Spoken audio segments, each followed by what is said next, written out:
In the thumbnail, unless I've changed it, I'm feeding a spoonful of homemade Greek yogurt to my worms.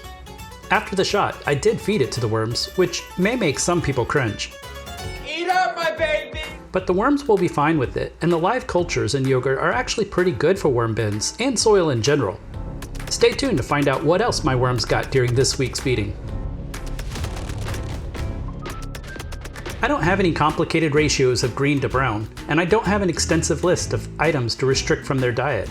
Generally speaking, as long as it was once alive, plants or animals, it's probably okay. I do have two exceptions though. I avoid poisons, whether that's poisonous plants or plants that have had poison sprayed on them.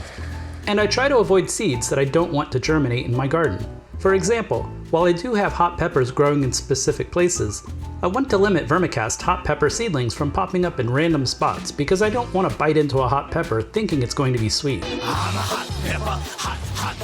And I want to reduce the chances of them cross-pollinating as well. So I keep those seeds out of my worm bins. We collect all of our kitchen scraps in one of 3 red coffee bins that we purchased from Costco. They were on sale for about $8 each at the time, and included free coffee with the purchase of every container. What's that? Oh, I see. My wife just informed me that we actually bought the coffee and got the containers for free. Oh well, either way, we keep 3 of them on the kitchen counter. The first is for eggshells that we toss into a fire pit.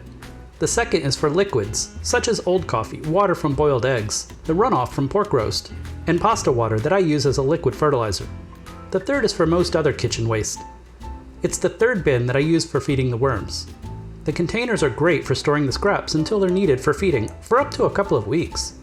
If we have more than I can use in that period, I freeze them in bags for use when we're running low on scraps. Some people chop their scraps into small pieces in a blender before feeding to the worms so that the material will break down faster. And the scraps have to break down before the worms can eat them because they don't have teeth. But there is always something in each of my worm bins that is ready for them to eat, so I'm not worried about them running out of food. Remember that even the bedding material will break down into worm food eventually, and each time my worms are fed, they receive something a little bit different from the previous time, because for the most part the kitchen scraps reflect what we eat, and we try to eat a diverse assortment of whole foods depending on what's in season and what's on sale. So there are sometimes small trimmings from certain cuts of meat. There are typically scraps from fruits and vegetables, and there are almost always a few paper towels along with coffee grinds and coffee filters. Sometimes it's grocery store fresh, sometimes it's gross, and sometimes it's barely recognizable. Let's find out what's in there today. I'm going slow with the tumbler because there is a large assortment of frogs living in there, and I don't want to scare them too much. It is their home after all. So in this one we've got some banana peels, orange peels, apple cores, onion skins, kiwi skin, and carrot scraps. And a date palm that germinated inside the bin. I have pulled several of those out of bins in the past and put them into pots. This one though, I just uprooted and left it in the bin.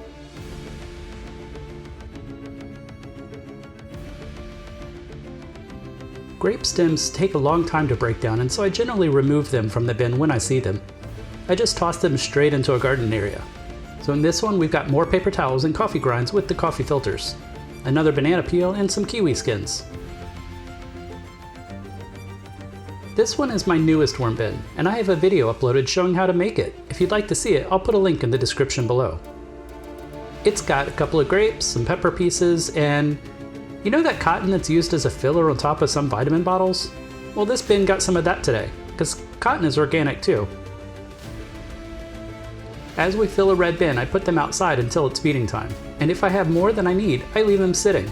The scraps inside of each container will keep breaking down, and the longer it sits, the easier it will be for the worms to eat. Also, the nastier it looks. The worms in this bin are getting food that's broken down enough to barely be recognizable. It has a cinnamon stick in it though. That means this was the leftover scraps from when my wife made a batch of elderberry syrup. And it looks like there are some pineapple skins in here too. That must be from the pineapple we harvested from the backyard recently. After the food, I add more bedding. I usually use shredded cardboard, paper, and junk mail. It's great as a carbon source, and it covers the food scraps to attract fewer flies. In addition to the high nitrogen content, food scraps also tend to have a very high moisture content. If a bin has too much moisture, it can get too compacted, and it can cause the scraps to rot rather than simply break down. A good bedding helps to maintain the moisture balance in the bin. The new bedding on top, though, is completely dry, so I spray a little bit of water to moisten the top layer. Where I live in Central Florida, we have a lot of humidity in the air most of the year, and after a few days, this bedding will soak up enough moisture from the bin to reach the preferred balance point.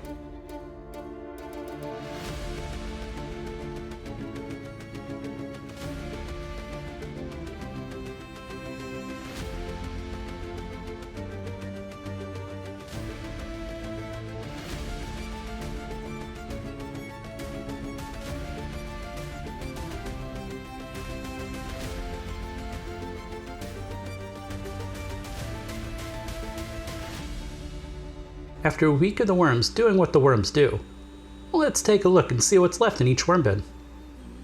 As you can see, there's not much in here other than vermicast and bedding.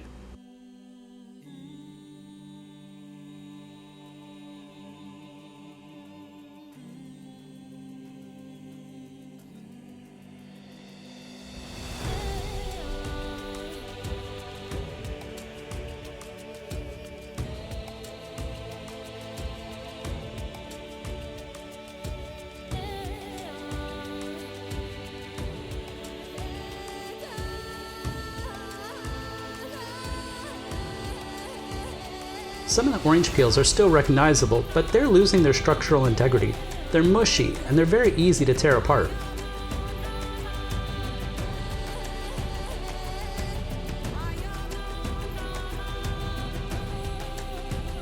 Notice all the fungal growth in these bins? This observation implies that the bins are all slightly acidic. They all have a good moisture level, and they all have an abundance of microbiology.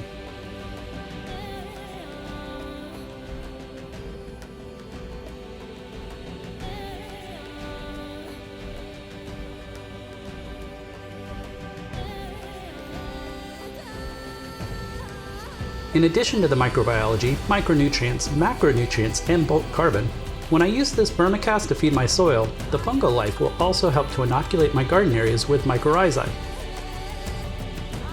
Studies show that mycorrhizal inoculants are beneficial to around 95% of all plant life because mycorrhizae reaches roots very deeply into the ground, bringing nutrients up into the root zone of other plants.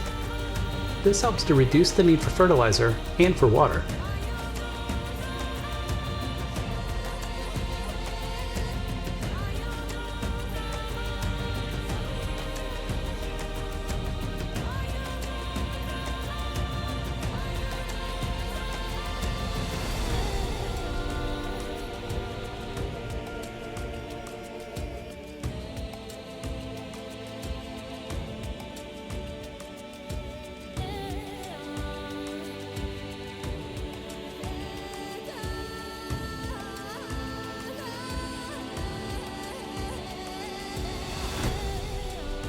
Speaking of using vermicast to feed my soil, this last bin is nearing capacity, and that means it's time for a harvest.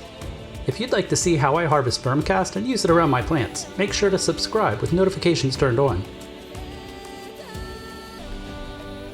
And if I post that video before you watch this one, I'll put a link to it right here.